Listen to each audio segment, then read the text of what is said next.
ornithologists. I have been really having a lot of fun this week learning about and thinking about how birds fly right along with you. And I'm going to read to you a few more pages from this book. And then I'm thinking that this weekend, if you're able to go outside and watch long enough until you see a bird flying, I want to see what you can notice. Just do some eye notices and even some eye wonders as you watch a bird fly. Um, Maybe you could even watch two birds fly, like a small bird and then a large bird, and see if you could see any differences in the way that they're flying. How birds fly. I'm just going to read a few pages from here. So it is an informational text. It does have a table of contents. It does have lots and lots of text features. There are drawings or illustrations. There are pictures with captions. Okay, there are real photographs in here. There are headings. Here I even have a labeled diagram and a close-up, another labeled diagram and a close-up. Okay, so this is an informational or a nonfiction text that has lots of text features. And the text features really do a good job of helping us understand what the words or the text are saying. It helps us visualize it or picture it, and it helps us get more detail. So text features can be just as important as the writing itself. Okay, why do birds fly? Flying may look like fun, but birds do not fly to have a good time.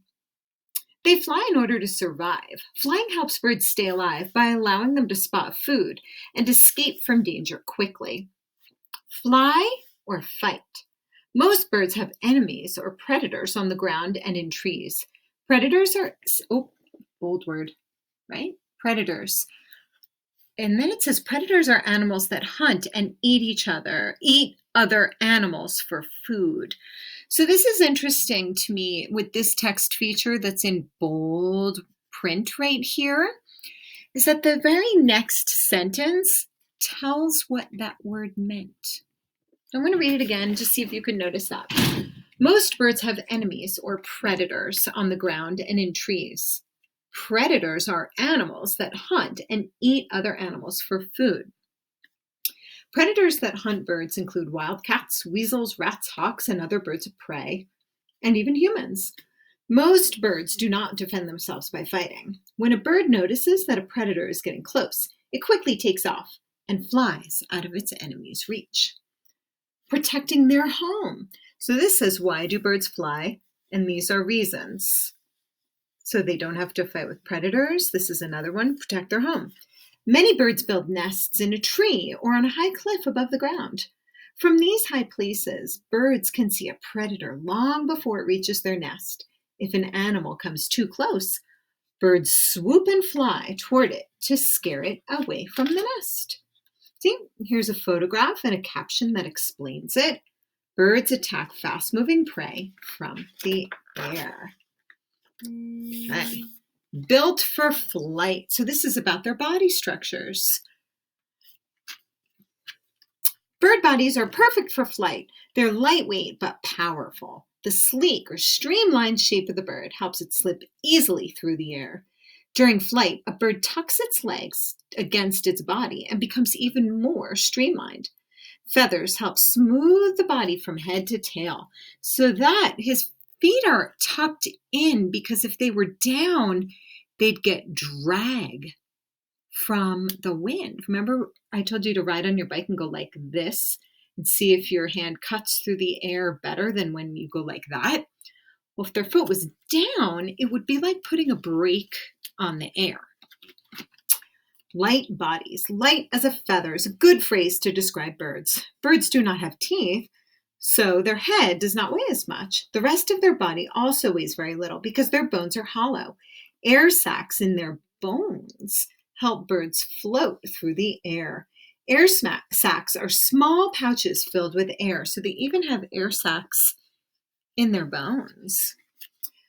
Muscle power. Even with such light bodies, birds need a lot of power to fly. They have strong, very strong chest muscles, so they can flap their wings with great force. After this video, I want you to see how long you could flap your wings. You can even use the math timer. How long can you flap your wings, your arms, before you have to stop? You'll see if your chest and arm muscles get tired. Theirs seem to never get tired. I mean, eventually they probably would, but they're so strong. Hard working muscles need energy. Energy comes from food. So birds need to keep eating. Some eat half their weight in food each day.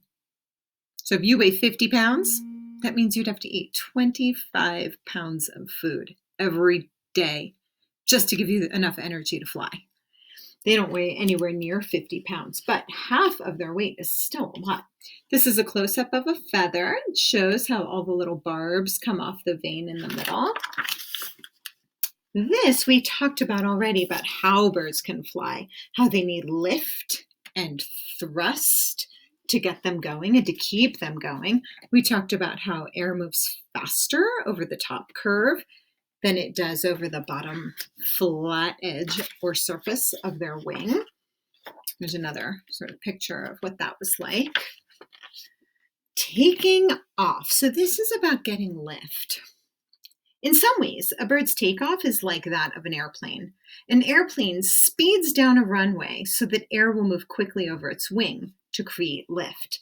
Just as airplanes drive quickly down runways before leaving the ground, some birds run to gain enough speed to lift off.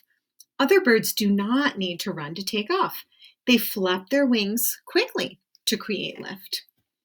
No runway. Most airplanes take off from a runway, but many birds do not need one. Web-footed birds push against the water during takeoff.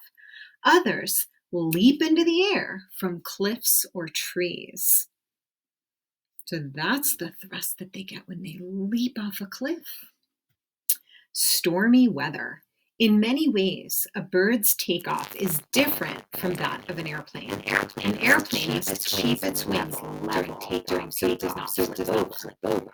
Airplanes avoid or don't fly during windstorms because their stiff metal wings cannot change shape enough to stay level.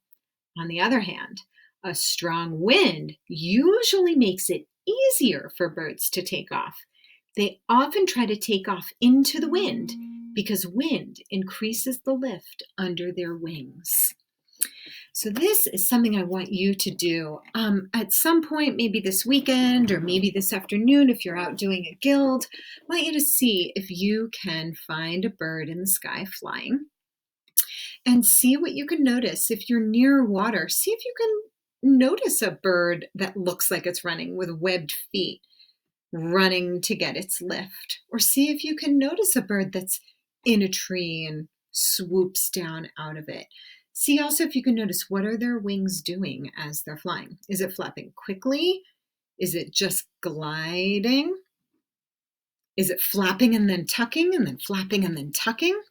There are different birds that have different behaviors, and I'll tell you all about those next week. But they have different flight patterns or different things that their wings do. And it's one of the ways that we can identify what type of bird it is. And next week, we're going to do lots of bird ID.